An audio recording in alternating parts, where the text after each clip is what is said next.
Bonjour Karl, comment vas-tu? Ça va très bien, toi? Très très bien. Alors Karl, merci de nous accorder un peu de temps. On s'était déjà parlé il y a quelques mois de ça par rapport au recrutement à l'international. D'ailleurs, il y avait certains de tes collaborateurs que tu avais recrutés à Madagascar qui étaient venus. Puis aujourd'hui, je te réinvite parce que je te cacherai pas que j'ai lu un article la semaine dernière dans la presse. C'est venu me chercher un peu parce que cet article, quand même, qui est fait par l'article, enfin, c'est la presse qui l'a écrit, mais qui a surtout été tiré par rapport à une étude faite par la BDC qui disait que seulement 18% des employeurs étaient prêts à se tourner vers le recrutement d'immigrants, alors que 50% étaient en désaccord avec cette proposition. Donc, globalement, on ne va pas chercher les gens à l'extérieur malgré la pénurie de main.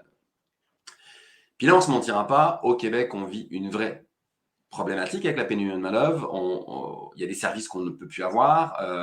La qualité des services diminue aussi, forcément. On devient de moins exigeant parce que si on est trop exigeant, bah, globalement, c'est aller voir autre part et il n'y a pas possibilité de trouver le bon service. Il y a des clients, puis tu vas nous en parler aussi, qui nous disent, bah, nous aujourd'hui, on est obligé de réduire nos services, on est voire obligé d'annuler ou tout simplement de ne pas accepter certaines commandes. Donc ça, c'est ce qu'on vit au Québec. On a, je pense, on fait partie de sûrement des régions dans le monde où on a les taux de chômage les plus bas. On a quand même des régions au Québec avec des taux de chômage de 2%, voire même 1%, ce qui n'existe pas. On dit toujours qu'à 5%, on est dans le plein emploi, donc 1%, c'est pas possible. Donc c'est sûr qu'il y a une surenchère, on parle de la surenchère des salaires, donc on la vit actuellement.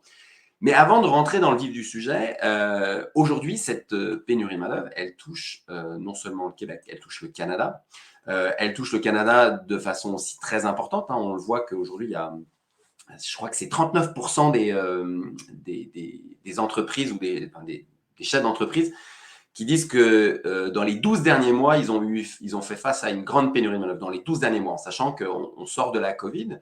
Et on sait aussi que on va se retrouver dans les prochaines années, parce qu'on a 10 ans hein, de difficultés avant que la démographie se rééquilibre, c'est-à-dire qu'entre le nombre de gens qui quittent pour aller à la retraite et de ceux qui rentrent sur le marché du travail soit à peu près équivalente. On a encore 10 ans. Puis on pourrait dire, bah, on va attendre 10 ans et ça ira mieux, mais qui est prêt à attendre 10 ans pour avoir des soins de santé? Qui est prêt à 10 ans pour aller... Non, on n'est pas prêt à attendre. Mais il y a quand même quelque chose qui est important, c'est que nous, on regarde ça au niveau du Québec, on regarde ça au niveau du Canada, mais aujourd'hui, la plupart des pays, puis souvent, on prend l'exemple de la France, on dit oui, mais en France, il y a des taux de chômage qui sont plus forts. Alors déjà, les taux de chômage diminuent grandement. Et puis, il y a des métiers qui sont aussi pénuriques qu'au Québec, hein. J'ai retrouvé un soudeur en France, c'est compliqué. Un paysagiste, c'est compliqué. Trouver des techniciens comme toi, tu utilises dans ton entreprise, c'est compliqué. L'hôtellerie-restauration vit aussi une grande difficulté, hein. Il y a eu un article qui est sorti il y a quelques semaines de ça, qui expliquait que les entreprises en hôtellerie-restauration comptaient recruter dans les 12 prochains mois, donc entre cette année et l'année prochaine, près de 70 000 personnes à l'international pour venir combler tous les postes en hôtellerie-restauration, rien que dans ce secteur-là. Et beaucoup disaient on va aller chercher des gens en Tunisie parce que la population est jeune, il y a un bon niveau de service, et puis il y a des taux de chômage plus forts. Donc, ce qui devrait permettre de combler pas mal de postes. Alors, ceci étant dit, maintenant, moi, j'ai envie de te poser la question, toi, en tant que chef d'entreprise, alors déjà, tu vas nous parler de ton entreprise, qui vous êtes, ce que vous faites, combien d'employés, mais surtout, pourquoi à un moment, tu t'es lancé dans le recrutement international? Bon, mon entreprise, c'est Sécuricor. Moi, je suis le président propriétaire. Sécuricor, nous, on est une entreprise de service. Donc, principalement, on fait des équipements de sécurité et de réseautique. Donc, on fait de l'installation de caméras de surveillance, système d'alarme, câblage réseau. Donc, euh, ce que j'explique toujours aux gens, nous, on est une entreprise, ce qu'on offre et ce qui est notre produit, en fait, c'est les techniciens. C'est le travail qu'on peut faire chez nos clients. Donc, nous, la pénurie de main-d'œuvre, c'est 100% notre problème parce que c'est ce qu'on offre, c'est la main-d'œuvre. Donc, moi, assez rapidement, il y a quelques années, j'ai vu ça venir. Je voyais que ça s'en venait, on entendait beaucoup parler. On voyait la difficulté de recruter. Nous, on est dans la catégorie qu'on a beaucoup de succès, heureusement, avec notre entreprise et on ne réussit pas du tout à fournir à la demande. Donc, nous, on ne va pas chercher des contrats, on trouve des façons comment dire non à des contrats. C'est la situation qu'on est. Donc, moi, j'ai rapidement compris qu'il fallait aller à l'international pour recruter, pour être capable d'avoir une croissance et avoir de la qualité d'employés. Donc, c'est ce qui m'a poussé à aller à l'international assez rapidement pour aller chercher des gens. Toi, ça fait combien de temps que tu es parti à l'international? La première fois que la première fois que tu as recruté des gens qui étaient déjà à l'international, en fait, qui n'étaient pas encore arrivés sur le sol canadien. C'est ça. Nous, la première fois, c'est en 2019, fin 2019. C'était donc environ au mois d'octobre qu'on a décidé là, qu'on avait des gros projets qui s'en venaient, puis on faisait juste passer des entrevues, engager des gens qui ne se pointaient pas aux entrevues, ne se pointaient pas à l'emploi. On avait beaucoup de difficultés. Déjà en 2019. Déjà en 2019, là, c'était la situation. Donc, on a dit, OK, on va arrêter de perdre notre temps et nos énergies. On va aller chercher des gens à l'international. Donc, novembre 2019, on est allé à Madagascar. On a recruté 5 travailleurs à Madagascar. Il était supposé arriver au mois de mars 2020. Donc, Ouais, on là sait c'est très sûr que bien c'est pas le qu'est-ce bon qui est timing, arrivé. mais ça, personne ne pouvait le savoir. Donc, oui, c'est ça. Exactement. Donc, on a vécu l'immigration avec la COVID, etc. Donc, avec tout ça, ils sont arrivés, ça fait plus d'un an, ça fait un an et demi, donc pas l'été passé. Donc, je dirais que ça fait 14-15 mois qu'ils sont avec nous là, depuis ce temps-là. Alors, question, puis tu sais, on se connaît bien tous les deux, on n'aura pas de langue de bois, on va se dire les vraies choses. Est-ce qu'avant d'aller recruter ces gens à l'international, est-ce que déjà tu avais des immigrants dans tes équipes? En fait, c'est ça. Moi, j'avais pas été chercher des immigrants, mais comme on est on est sur la rive sud de Montréal, évidemment, c'est très multiculturel. Donc, pour nous, on a des. Moi, je n'aime pas ça dire des immigrants parce que pour moi, tout le monde est des gens. Là. Donc, on a des gens de différentes cultures, différentes euh, couleurs, ou vous nommerez comme vous voulez, mais nous, on est très habitués à ça. Ça n'a jamais été. Donc, c'est pour ça que pour nous, d'aller chercher des gens à l'international, oui, c'est une autre culture, c'est d'autres façons de faire, mais pour nous, c'était pas ça notre inquiétude. Là. Est-ce que tu en as parlé à tes employés ou donc tes collaborateurs et collaboratrices avant de te lancer dans l'opération? Est-ce que tu leur as dit du fait qu'on a vraiment du mal, que les gens qu'on trouve sont pas sérieux, qu'ils viennent pas et autres, et qu'on a des gros contrats, on se lance à l'international? Est-ce que tu leur en as parlé avant et c'était quoi Est-ce qu'il y avait des craintes, des peurs? En fait, moi, je suis un petit peu cow-boy quand je prends des décisions. Quand on a décidé à l'international, je me suis levé le matin et j'ai dit on s'en va à l'international. Donc, ça s'est fait assez rapidement. Mais une fois que la décision était prise, oui, on a impliqué énormément les employés du début jusqu'à la fin, avant le recrutement, quelles questions il faut poser, qu'est-ce que vous voyez, quelle sorte de profil on devrait aller chercher. Euh, je les ai tenus au courant du voyage quand je suis allé là-bas. Même dès qu'on a engagé les travailleurs étrangers, ils étaient déjà impliqués dans l'entreprise. On les a soit avec nos réseaux sociaux, ces choses-là. Donc, oui, ils ont toujours été très, très impliqués dans le processus. Donc là, tu es parti parce qu'en même temps, ce qui est quand même aussi quelque chose qui est le fun, on va pas se mentir, c'est que tu t'es déplacé. C'est-à-dire que malgré la période qui était, bon là, tu savais pas encore que la Covid allait arriver, mais globalement, tu t'es déplacé, tu as été les rencontrer. Pourquoi tu t'es déplacé? Parce que on peut le faire aussi à distance. Il y en a beaucoup qui le font à distance. Mais qu'est-ce qui fait que tu t'es déplacé en même temps? Tu as présélectionné les gens et après tu t'es déplacé.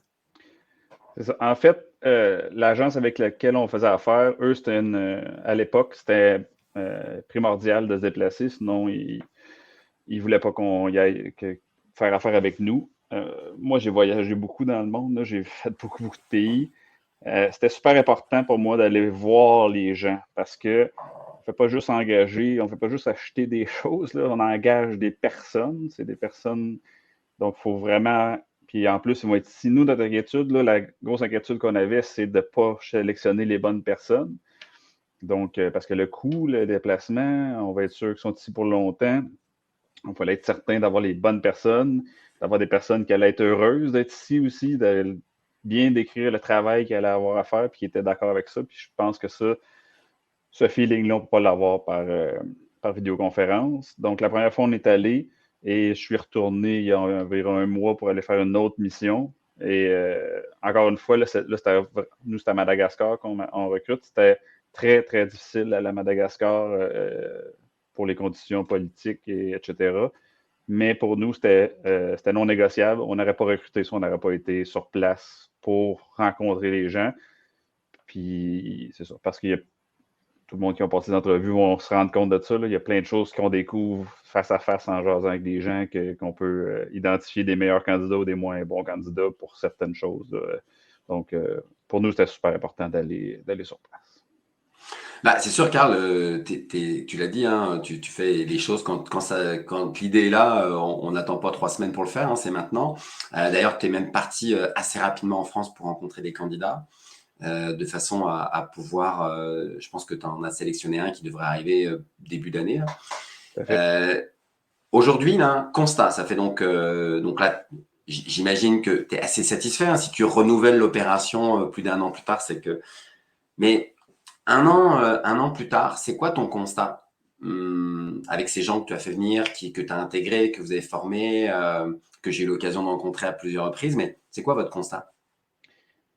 Le gros constat, c'est que c'est une situation gagnant-gagnant. Ça m'a impressionné comment qu'au début, mon idée, c'était faut que je fasse grandir mon entreprise, je cherche des solutions, j'ai des besoins d'employés. C'était très, je ne sais pas le mot, mais c'était vraiment entreprise. On va chercher des employés. Puis c'est devenu, ben attends, eux, ils veulent vraiment venir. Eux, ça améliore leur vie, leur situation. Donc, c'est devenu une situation, ils viennent ici, ils sont super intéressés, compétents, etc. Et de l'autre côté, eux, ça leur donne l'opportunité. Puis ce qu'on a vu rapidement, c'est que là, on est rendu à 3 familles qui ont, en 1 an et demi, là, qui ont pu s'en venir au Canada. Donc, c'est vraiment hyper gratifiant. C'est quelque chose que je n'avais jamais pensé, mais de voir les familles arriver ici puis de voir qu'ils ont une amélioration incroyable dans leurs conditions de vie puis que ces enfants-là vont pouvoir aller à des bonnes écoles, etc., puis vivre avec tout le système de luxe, que je dirais, du Québec. Là. Donc, ça, c'est quelque chose que je n'avais pas prévu, puis c'est quelque chose qui est hyper intéressant dans la situation qui fait que ça devient plus juste pécunier, lucratif, de voir l'emploi comme l'employé comme un générateur de profit. Non, ça crée une super ambiance et une super relation avec. Puis c'est très gratifiant. Puis de ce que j'ai constaté, hein, quand j'ai rencontré tes employés et puis les gens qui sont arrivés depuis, on va dire 1 an, c'est super belle osmose, bel esprit d'équipe. Il y a vraiment pas de clan, il y a une belle intégration. Puis tout à l'heure, tu l'as dit, une belle histoire aussi. C'est parce que ils en ont fait des sacrifices pour venir, ces gens-là. Souvent, l'entreprise pense qu'elle fait des sacrifices financiers, mais on peut quand même dire qu'ils en ont fait des plus grands que nous. Hein. Oui. Et qu'est-ce qui t'a marqué le plus dans les sacrifices qu'ont fait ces gens-là pour venir travailler au Québec?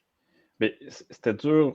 On avait été briefé un petit peu au début sur ça, mais c'est très dur en tant que Québécois de se mettre dans la situation des gens là. Puis je le dis toujours à mes amis ou gens comme ça, ils sont partis pendant plus d'1 an sans voir leur famille. Là, ils ont des enfants. Je pense pas qu'il y ait grand Québécois qui serait prêt à partir de chez eux pendant 1 an pour aller travailler dans une autre place pour voir ses familles. Donc, pour eux, ils sont prêts à faire ce sacrifice-là pour faire venir leur famille puis leur donner un futur plus intéressant ou plus certain ou plus. Je ne sais pas le bon mot à dire, mais c'est quelque chose que c'est dur pour un Québécois de comprendre. Fait que, donc, oui, c'est ça. C'est quelque chose qu'on a appris à bien positionner. Parce qu'il ne faut pas l'oublier, hein, ils sont venus à plusieurs, parce que vous en avez recruté plusieurs, mais ils sont quand même montés dans un avion et direction un pays qu'ils ne connaissent pas, une culture qu'ils ne connaissent pas, des modes de travail, oui, parce qu'ils ont quand même ils ont une formation, ils ont de l'expérience, mais la façon de travailler est quand même différente.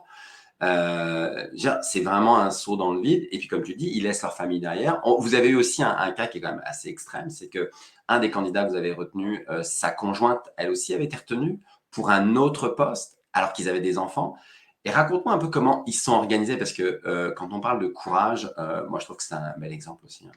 Fait que quand on l'a passé en entrevue, il nous a dit que sa femme était déjà choisie pour nos Québec. Puis nous, on a eu tout de suite le réflexe de dire, OK, mais dans notre tête de Québécois, on a dit, ben, on peut pas le prendre parce que là, il faut qu'il reste avec ses enfants. Puis là, on lui a posé la question. Puis pour lui, c'était, non, non, tout était réglé. Les grands-parents allaient s'occuper des enfants. Puis lui, c'était une opportunité incroyable de pouvoir, en plus, venir rejoindre sa femme. Puis là, que les enfants allaient venir le rejoindre. Donc, c'était, je le dis toujours en joke, là, mais j'ai des amis qui me trouvent encore que ça n'avait pas de bon sens qu'on ait fait ça, de choisir ce candidat-là, parce qu'il laissait ses enfants pas de parents pendant un an. Mais pour eux, je pense que c'est ça encore. Ils sont ici présentement, ils sont à l'école, ils sont intégrés, ils ont une super vie, ils sont super contents. Fait ils ont fait, les parents, ce sacrifice-là, les enfants aussi, entre autres, là, parce qu'ils n'ont pas leurs parents pendant un an. Mais c'est ça, c'est pour un meilleur futur que pour plus tard, ça va être génial pour eux, là, puis ils vont vraiment pouvoir bénéficier de toute la richesse qu'on a au Québec. Là. Puis quand je dis richesse, c'est pas juste financière, c'est richesse de qualité de vie, de tout ce qui va avec, les hôpitaux, tout ce qui va avec. Non, mais c'est ce que tu as raison. En fait, souvent, on se plaint justement qu'il nous manque des choses, on a du mal à trouver des médecins, que les urgences sont pleines, ce genre. Mais on est tellement loin d'autres réalités dans d'autres mondes, que, en fait, on se plaint, mais des fois, sans prendre conscience qu'il y en a d'autres pour qui c'est vraiment plus difficile. Moi, c'est sûr que je les avais rencontrés il y a à peu près un an. On était à peu près à la même période, et j'avais trouvé des gens très heureux de leur vie, et très impatients qu'à un moment, parce qu'en plus, ils ne savaient pas exactement à quel moment leurs conjoints et leurs enfants ou conjointes allaient pouvoir arriver. Mais ils étaient super optimistes. Ils me disaient, ah, ils vont venir bientôt, quand, je sais pas, dans 6 mois, dans un an, dans 2 ans, c'est pas grave, mais ils vont venir, je sais.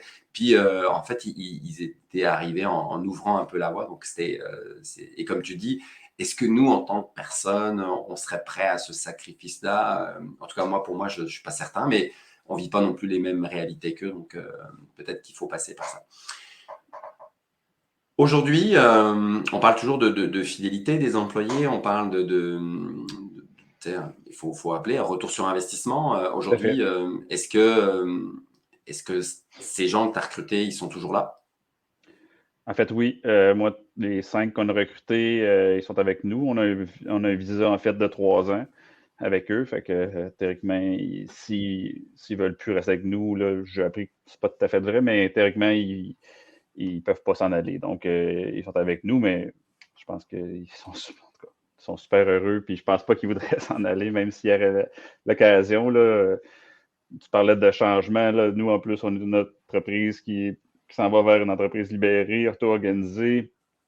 On est hyper axé sur la confiance, la communication. Puis eux, ça a été un clash ça a été vraiment toute une nouvelle chose de pouvoir aller parler au président, même encore aujourd'hui, très hiérarchique dans leur pays. Donc, quand moi, je leur demande comment ça va, est-ce qu'il y a des choses à changer, ils ne sont pas habitués de se faire offrir la chance de changer les choses, puis d'avoir. Fait que je pense qu'ils sont très heureux, puis ils sont très contents là, d'être avec nous. Puis je ne suis pas très inquiet là, de leur fidélité. Donc, pour revenir à ta question, le retour sur investissement, c'est certain à 100%. Puis comme j'ai dit, pour moi, en tant que président d'entreprise, Carl Saint-Laurent, j'aurais dépensé cet argent-là juste pour voir les familles arriver. Là. Je veux dire, juste pour ça, ça valait la peine. Quand ils sont arrivés, on a fait un petit party, puis de voir les enfants, ça valait l'investissement. Puis cet investissement-là,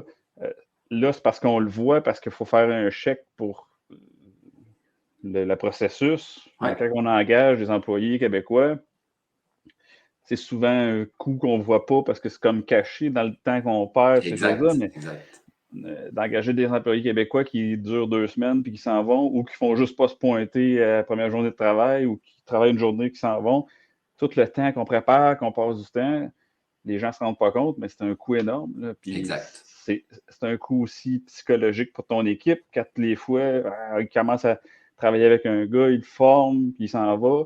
Donc, tout ce coût-là, il faut le considérer aussi comparativement au coût de payer pour les procédures. Selon moi, c'est pas un coût. Moi, c'est comme ça que je le vois. C'est un coût de faire des affaires qui est comme le coût de payer mon loyer. Il faut le faire. Puis je pense pas que Puis ça tout à devrait pas l'heure, être considéré. Karl, tu parlais tout à l'heure des visas. Alors, c'est sûr qu'il y a des visas de 2 ans, 3 ans, donc qui en rassurent, en tout cas, permet aux chefs d'entreprise de se dire, bah, pendant 2, 3 ans, je vais avoir un. Puis je dis toujours, hein, même si au bout de 2, 3 ans, admettons, ils quittaient votre entreprise, votre investissement horaire serait de moins de $1 de l'heure, hein, parce que quand on regarde ce que ça nous a coûté divisé sur le nombre d'heures par année travaillées sur 2, 3 ans, donc 2000 heures par année, ça coûterait. Mais au-delà de ça, j'ai envie de dire, il ne faut pas non plus que les chefs d'entreprise ou les gens qui recrutent se disent bah là, il ne peut pas trop bouger parce qu'il a un visa fermé et puis qu'il ne peut pas changer. Je pense qu'il y a aussi un engagement d'intégration, de préparation, de fidélisation, comme on le fait pour des employés locaux aussi, hein. Je veux dire, si aujourd'hui on ne prend pas soin de nos employés, ils ont la capacité de changer parce que le marché est porteur et en plus, il va être encore plus porteur dans les années à venir parce que il y a des métiers qui sont de moins en moins, on va dire, attractifs hein, pour plein de raisons. On les a dévalorisés pendant des années, donc on a voulu que tout le monde aille à l'université ou faire d'autres métiers. Bah, forcément, aujourd'hui, il nous manque des compétences. Toi, aujourd'hui, là, si tu avais des chefs d'entreprise qui sont en face de toi, qui sont réticents parce qu'ils vont ils vont te dire que ça coûte cher, ils vont te dire que c'est long, ils vont te dire que c'est risqué. Qu'est-ce que tu as envie de leur dire à ces chefs d'entreprise qui vont t'écouter? Parce que c'est sûr qu'il y en a qui vont t'écouter là, dans les prochains jours. Ben, il y a plein de choses à répondre, mais risqué, oui. OK. Nous, notre premier concern, ou le seul, en fait, c'était ça, c'est de dire, alors, dès qu'on ne prend pas le bon candidat, puis là, on va l'apporter ici, puis ben, c'est de faire bien une bonne préparation. C'est sûr que c'est pas le même entrevue qu'on ferait ici. On est allé faire des entrevues beaucoup plus complexes, beaucoup plus longs. On passait 1 heure et demie avec chacun des candidats. On faisait des tests physiques, des tests techniques. Fait que c'est toujours un guest, là, mais à la fin, ces gens-là sont tellement motivés qu'ils mettent beaucoup d'efforts. Puis une chose que je veux dire, tu sais, souvent, les gens, ça reste des gens, ça reste des employés comme les autres. Tu sais, on a tendance à décatégoriser des gens, des immigrants. Non, dans le fond, c'est juste qu'eux autres ils ont un défi supplémentaire de- de- d'arriver dans toute ce nouveau monde-là, mais à la base, c'est tous des gens, des employés, des techniciens. Il y en a des bons, il y en a des pas bons, il y en a des. Fait que ça nous faire une bonne sélection pour ça. Donc, c'est sûr que la préparation, selon moi, c'était fondamental. Puis, comme j'ai dit, pour moi, c'était de se déplacer, d'aller là-bas, c'était super important. Donc, c'est sûr que c'est la première chose. Donc, c'est ça. Puis, quand on parle à d'autres chefs d'entreprise, est-ce qu'ils te disent c'est wow ce que tu as fait ou est-ce qu'ils disent c'était audacieux? Est-ce qu'ils nous disent c'est de la folie? Comment c'est perçu? J'en ai toutes les catégories. Évidemment, je pense que c'est beaucoup relié au. C'est comme je t'ai dit, moi, j'ai voyagé beaucoup dans ma vie. J'ai habité 1 an aux Émirats arabes, j'ai habité 1 an au Chili. J'ai une vision quand même multiculturelle, puis donc je pense que j'ai moins peur de tout ça, ou je suis très habitué de tout ça. Des gens qui ont peut-être moins voyagé ou qui ils voient peut-être ça comme quelque chose de plus gros. Euh, de différentes entreprises, différentes industries aussi, là, évidemment. Moi, c'est vraiment la main-d'œuvre qui est la base de mon service que j'offre, donc c'est sûr que c'est primordial. Mais oui, j'en ai de tous mes amis entrepreneurs. Il y en a qui y vont, il y en a qui ne veulent pas, qui disent ça n'a pas de bon sens, mais je pense que c'est plus relié à la personnalité de l'entrepreneur qu'au défi, là, parce que je pense que rendu aujourd'hui, c'est plus un défi, là, selon moi. Et d'ailleurs, il y a une de tes références, hein, une personne que tu nous as référée qui a utilisé la plateforme MoveJob dernièrement, puis qui a trouvé ses techniciens comptables en Tunisie, Ah oui? avec une approche un peu particulière. C'est qu'il dit, bah, au départ, je vais les tester. En fait, je vais tester leur expertise, leur connaissance, leur savoir-être, leur savoir-faire. depuis la Tunisie. Donc, en fait, il était télétravaillé au départ. Alors, c'est sûr que toi, tu pouvais pas le faire. Hein. Tu peux pas avoir des techniciens en installation de systèmes d'alarme ou autres à distance. Mais dans certains métiers, c'est aussi possible de tester et de faire un premier contrat de 2-3 mois pour voir comment ça fonctionne avec la personne, malgré qu'elle soit à distance. Puis, je pense que dans les années à venir, avec le télétravail, avec tout ce qui fait, la mobilité de l'emploi aujourd'hui, pour certains métiers, ça sera de plus en plus fréquent aussi. On le voit, hein, les gens veulent de plus en plus télétravailler quand c'est possible. Donc, c'est une ouverture. Et c'est un bon exemple, ça, de dire que c'est pas un produit, le recrutement international. C'est pareil comme d'engager des gens. Fait que chaque entreprise va avoir leur modèle, chaque entreprise. Fait que moi, c'est un très bon exemple de dire il n'y a pas une façon de faire, il y a plein de façons de faire, puis c'est juste un autre outil dans ton coffre d'outils d'entrepreneur que tu peux utiliser. Puis, moi, c'est comme ça que je le vois. Puis pour avoir moi aussi immigré à plusieurs reprises, en fait, quand je suis arrivé au Québec il y a 11 ans, ben, en fait, je suis arrivé ici sans emploi parce que j'ai quitté une multinationale parce que je voulais pas aller dans la ville où ils me proposaient un emploi. Et en fait, quand j'ai commencé à prendre contact avec des employeurs à distance, j'avais pas de retour. Je sais pas, j'ai dû envoyer peut-être une trentaine, une cinquantaine de CV, j'ai 0 retour. Et quand je suis arrivé ici, j'ai eu 2 entrevues et j'ai eu 2 offres d'emploi tout de suite. Et je leur disais, c'est marrant parce que je vous ai écrit avant pour vous dire j'arrive, est-ce que vous aurez... Et il n'y avait pas de retour. Puis là, je suis ici, puis les gens me recrutent et c'est juste, ouais, je pense qu'il faut aussi faire tomber certaines peurs, certaines craintes et autres. Exactement. Puis aussi, hein, on le dit, hein, on a une première expérience, que ce soit avec un Français, un Tunisien, un Africain, puis ça se passe bien, ah, on fait, oh, ils sont tous parfaits. Puis on a une première expérience, ça se passe pas bien, dire, ah là, je veux plus recruter telle ou telle nationalité. C'est ça. C'est terrible, mais c'est un peu comme, parce que l'autre jour, j'abordais le sujet avec un chef d'entreprise au Québec, c'est parce que quand tu as un Québécois et que ça marche pas, tu n'arrêtes pas de recruter des Québécois pour autant. Là, mais c'est des fois des raccourcis qu'on fait dans l'immigration. Ouais. C'est comme si on voyait ça comme un produit, comme je disais tantôt. C'est blanc, c'est noir, mais c'est pas ça. C'est tous des humains, c'est tous des gens. Il y en a des bons, il y en a des pas bons, comme les Québécois. Là. Fait que faut juste faire son travail de diligence, nous, pour bien recruter. Ça ne nous enlève pas notre responsabilité à nous de choisir des gens. Ça, c'est sûr et certain. En tout cas, Karl, je te remercie beaucoup de ton temps. J'espère que tu auras inspiré. Une chose est sûre, c'est que, parce qu'il y a des entreprises qui vont regarder cette vidéo, mais il y a aussi des candidats, donc je serais pas surpris que tu reçoives des CV. Alors bon, on va dire quand même aux gens qui voudraient envoyer CV à Karl, et Karl, il recrute pas des bouchers, des pâtissiers, des serveurs, c'est pas son métier. Par contre, c'est sûr que si vous êtes un technicien en alarme ou autre et que vous avez une bonne expertise là-dedans, je pense que vous pourriez avoir de l'intérêt, il pourra avoir de l'intérêt. Donc, je pense que Karl, tu vas être inondé de CV dans les prochains jours. Et puis, pour les chefs d'entreprise, je te connais, Karl, tu es quelqu'un qui est très... tu donnes beaucoup. Donc, si les gens ont des questions, n'importe, il ne faut pas qu'ils gênent. Je pense que c'est inspirant d'avoir des chefs d'entreprise comme toi qui se disent, j'ai des besoins, je vais recruter des gens, mais au-delà d'avoir que des compétences, j'ai des humains. Puis je leur donne aussi une belle opportunité pour eux et pour leur famille de vivre quelque chose que nous, on a une chance incroyable. On ne se rend pas toujours compte parce qu'en fait, elle est là tout au quotidien. On ne s'en rend pas compte. Mais en tout cas, c'est un super beau message. Alors, Karl, je te souhaite une belle journée.